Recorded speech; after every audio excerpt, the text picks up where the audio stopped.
We are hearing from the family of a 15-year-old girl who passed away yesterday, nearly a month after she was shot during a random shooting spree. WGN's Tanya Francisco has more on this heartbreaking story. Tanya. Micah and Ray, Demia Smith's mother, had been by her side every day for the past 3 weeks as she was being treated at Comer Children's Hospital. Sadly, she passed away yesterday.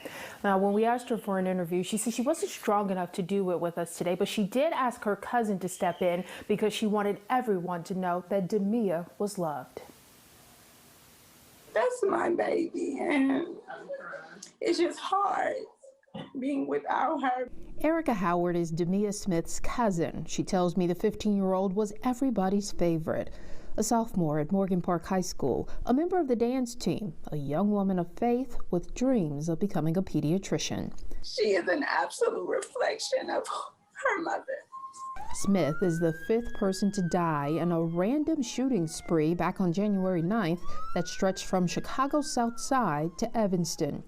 Police say 32-year-old Jason Nightingale first shot and killed University of Chicago PhD student Yerin Fan in the Hyde Park parking garage.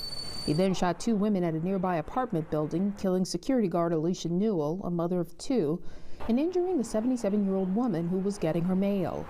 Detectives say Nightingale then carjacked a man and drove to 93rd and Halsted, where he killed Anthony Faulkner during an attempted robbery. He also seriously injured an 81-year-old woman.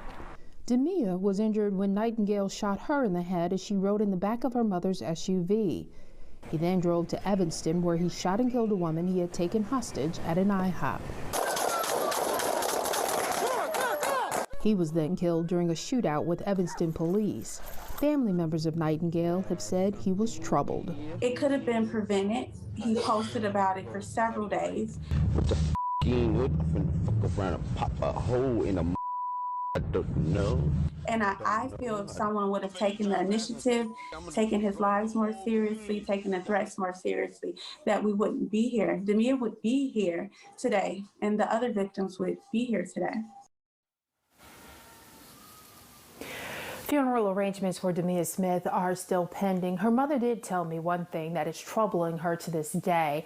She knows that some of Demia's personal items were stolen from her vehicle at some point between the time she was shot and the time she was rushed to the hospital. That included her purse and her cell phone. She says she doesn't care about the person's cell phone. What she really wants is the ID, and she is just hoping that whoever took it has a heart and sends her that ID back.